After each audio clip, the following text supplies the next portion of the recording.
Hello everyone, कैसे हैं आप सभी लोग। आशा है कि आप लोग बहुत अच्छे होंगे। आज है 19 अप्रैल और 19 अप्रैल साल 2025 के हरियाणा करंट अफेयर इस वीडियो में हम पढ़ने वाले हैं। आइए प्यारे दोस्तों, आज के इस वैल्यूबल से सेशन की करते हैं शुरुआत। आप सभी को राधे राधे। और आप लोग अगर सोशल साइंस पढ़ना चाहते हैं तो ये बैच आपके लिए बड़ा ही खास बैच है। आप इस बैच को ले सकते हैं और अभी से अपनी तैयारी जो है ना वो स्टार्ट कर सकते हैं। जो बच्चा स्पेशली KVS DSSB या एस्टेट TGT ऐसे एग्जाम की तैयारी कर रहा है या कोई भी एग्जाम की तैयारी कर रहा है जिसमें जीके आती है, उन सब के लिए बड़ा इंपॉर्टेंट बैच है ये। और प्यारे बच्चों, आप लोग ये किताब भी ले सकते हैं हरियाणा जीके की, जिसमें जो अमेजोन और फ्लिपकार्ट पे आपको किताब जो है ना वो मिल जाएगी। लिंक आपको डिस्क्रिप्शन बॉक्स में दिया मिलेगा। फाइनल आउट सी फाइनल आउट सी किस राज्य की योजना है जिसमें अधिकृत भूमि के बदले प्लॉट जो है ना वो दिए जाते हैं। तो इस पर्टिकुलर क्वेश्चन का जो ठीक आंसर रहेगा वो अपने हरियाणा राज्य की फाइनल स्कीम है ये वाली एक्चुअली। तो फाइनल जो है ना आपकी आउटस्टी जो है ये स्कीम है, अधिकृत भूमि के बदले प्लॉट देने की योजना है ये। हरियाणा शहरी विकास प्राधिकरण ने शहरी संपदा गुरुग्राम 1 2 पंचकुला अम्बाला कुरुक्षेत्र जगाधरी करनाल पानीपत सोनीपत और के साथ साथ भिवानी जींद, इनमें टोटल सब में जो है ना सभी सेक्टरों के अंदर भूमि मालिकों में जो भी ऑनलाइन आवेदन आमंत्रित किए हैं उन सभी को जो है ना जमीन देने की ये स्कीम है ये वाली। तो अपने हरियाणा राज्य के अंदर एक स्कीम है, आपको इतना याद रखना, प्लॉट से रिलेटेड स्कीम है आपकी। आउटस्टी स्कीम आप लोग इतना याद रख लेना, ये भूमि अधिग्रहण से संबंधित ये स्कीम जो है ना मानी जाती है आपकी।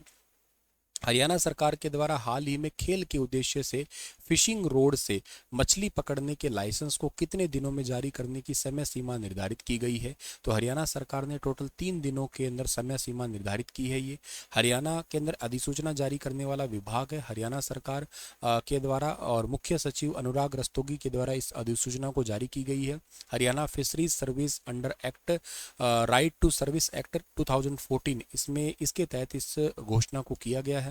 और राइट टू सर्विस एक्ट 2014 के अलावा खेल के लिए फिशिंग रोड से मछली पकड़ने का लाइसेंस जो है ना 3 दिन में जारी किया जाएगा। और सघन मत्स्य विकास कार्यक्रम के तहत तालाब सुधार हेतु सब्सिडी 40 दिन के अंदर। SC वर्ग के परिवारों को मछली बिक्री हेतु रेडी स्टोव और बिक्री बर्तन वगैरह के लिए सब्सिडी 40 दिन के अंदर। मछली पकड़ने के लिए जाल की खरीद पर सब्सिडी 40 दिन के अंदर। खाद खुराक और सब्सिडी पे भी 40 दिन के अंदर इनको सुरक्षा दी जाएगी। ये सब कुछ नई घोषणा की गई है अभी हाल ही में।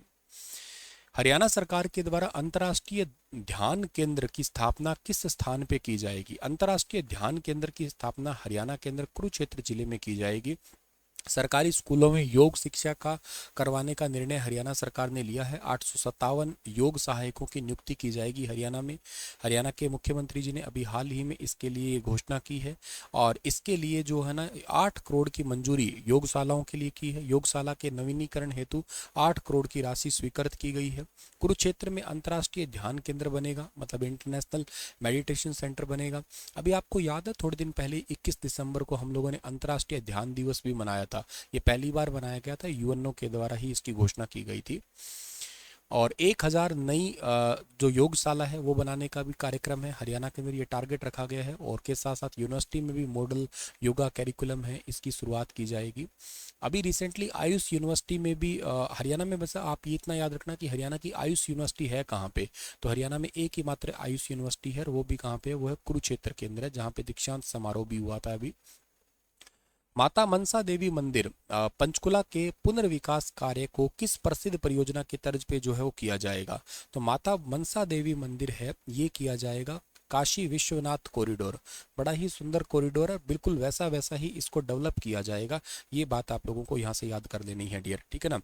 अच्छा सर, इसमें आप लोगों के एक बात इंपॉर्टेंट है कि माता मनसा देवी श्राइन बोर्ड है हरियाणा के अंदर। इस परियोजना का टारगेट है कि माता मनसा देवी मंदिर को काशी विश्वनाथ कॉरिडोर की तर्ज पे विकसित किया जाए, श्रद्धालुओं को बेहतर सुविधा मिल सके, सांस्कृतिक धरोहर से इनको जोड़ सके। 110 मीटर लंबा और 15 मीटर चौड़ा पथ है जो ना, ये स्पेशली कंस्ट्रक्शन तैयार किया जाएगा। इससे पहले क्या था, काशी विश्वनाथ अगर आप गए हो बनारस में तो उस टेम्पल के आगे क्या पहले बहुत भीड़ होती थी, अब उसको थोड़ा ईजी कर दिया, लोगों को आना जाना थोड़ा आसान हो गया। VIP प्रवेश द्वार, लिफ्ट और सुंदर सीढ़ियां भी बनेगी। और के साथ साथ जो है ना इसकी लागत तकरीबन 3 महीने के अंदर 5.5 करोड़ रुपए इस पे लगने वाले होंगे। दूसरे चरण में हनुमान वाटिका बनेगी, भगवान हनुमान जी की एक भव्य मूर्ति बनने वाली है। यहाँ पे 108 फीट ऊंचा हनुमान जी की मूर्ति बैठी मुद्रा में स्थापित की जाएगी, 25 करोड़ रुपए जिस पे लागत आएगी। इसके अलावा तीसरे चरण में गुबंद बनाए जाएंगे, शॉपिंग कॉम्प्लेक्स बनाया जाएगा और गुबंदों को नागर शैली में पुनः निर्मित किया जाएगा। यहाँ पे ओपन थिएटर, लेजर शो वगैरह ये सब होंगे ताकि टूरिस्ट भी अट्रैक्ट हो सके। तो ये परियोजना श्रद्धालुओं के अनुभव को थोड़ा और अच्छा करने के लिए है और के साथ साथ हरियाणा सरकार संरक्षित सांस्कृतिक धरोहर है, इसको विश्व स्तरीय स्वरूप देने जा रही है। हरियाणा के अंदर कुछ खास मंदिर भी है, जैसे एक थानेश्वर महादेव मंदिर है। ये कहाँ पे पड़ता है, कई बार सवाल पूछा जाता है इसका। तो ये कुरुक्षेत्र का मंदिर है आपका थानेश्वर महादेव मंदिर। माता मनसा देवी बोर्ड का श्राइन बोर्ड भी है, ये क्वेश्चन भी आपसे एग्जाम में पूछा जा सकता है। और एक पंचकुला के अंदर भीमा देवी मंदिर भी है, भीमा देवी मंदिर है, पंचकुला के अंदर है ये कब बना था सर आपका, ये 8वीं से लेके 11वीं शताब्दी के अंदर बना था भीमा देवी मंदिर, काफ़ी फेमस है, पिंजौर के अंदर पड़ता है आपका ये। इसके अलावा माता शीतला का मंदिर है हरियाणा के अंदर, बहुत इंपॉर्टेंट है माता शीतला का मंदिर, ये गुरुग्राम के अंदर है, माता शीतला से संबंधित है ये। और इसके अलावा हरियाणा के अंदर इसी कुरुक्षेत्र के अंदर ज्योतिसर सरोवर भी आता है, एक ज्योतिसर सरोवर। यहाँ पे ज्योतिसर अनुभव केंद्र की भी घोषणा हो चुकी है, इवन उद्घाटन हो चुका है भारत के प्रधानमंत्री जी द्वारा। इसके अलावा आदि बद्री टेम्पल भी है। आदि बद्री टेम्पल हरियाणा में कहाँ पे, यमुनानगर में। और यमुनानगर में तो अभी रिसेंटली 800 मेगावाट का एक प्लांट है, उसकी शुरुआत, उसकी मतलब नींव रखी गई है, 2029 तक वो स्टार्ट होगा। इसके अलावा कोई और मंदिर है, हाँ पंचकुला का एक मंदिर और है, चंडी मंदिर, बहुत फेमस है मंदिर। यहाँ पे आप ये याद रखिएगा, चंडी मंदिर की वजह से ही चंडीगढ़ का नाम है। चंडीगढ़ कालका शिमला के नेशनल हाईवे पे पड़ता है, मतलब वहीं पे हाईवे पे पड़ता है, ये बहुत पुराना मंदिर है ये। इसके अलावा कुरुक्षेत्र के अंदर एक कलेश्वर महादेव मंदिर भी आता है आपका, बाबा काली कमली वाली का डेरा भी आप याद कर सकते हो। इसके अलावा आप लोग और क्या याद कर सकते हो, और आप लोग ये याद कर सकते हो दाऊ जी का मंदिर जो कि पलवल के अंदर है। तो ऐसे हरियाणा के खास इंपॉर्टेंट टेम्पल है। और इसके अलावा फाल्गु का फरल मेला, अच्छा कैथल का एक मेल आपका बड़ा इंपॉर्टेंट मंदिर है, भगवान शिव जी से संबंधित है। हरियाणा के सीईटी के पेपर में आया था वो क्वेश्चन, अगर आपको याद है तो बता सकते हो मुझे। अम्बकेश्वर टेम्पल, हाँ याद है आप लोगों को, चलो आपको याद होगा, थोड़ा डिटेल अगर आपको आता है तो बता सकते हो आप। खेलो इंडिया पैरा गेम्स 2025 में पदक तालिका में कौन सा राज्य टॉप पे रहा है। खेलो इंडिया पदक तालिका में सबसे टॉप रहा है हरियाणा, होस्ट किया है दिल्ली ने, मैस्कोट था इसका उज्ज्वला। हरियाणा टॉप पे रहा 104 मेडल के साथ, 34 इसमें गोल्ड लिए गए, 39 सिल्वर लिए गए, 31 इसमें लिए गए ब्रॉन्ज लिए गए। 2 नंबर पे तमिलनाडु, 3 नंबर पे इसमें यूपी रहा है। ये गेम दिल्ली के अंदर जवाहरलाल नेहरू इंडोर स्टेडियम में हुए थे आपके, और के साथ साथ जो ना करनी शूटिंग रेंज में भी हुए थे।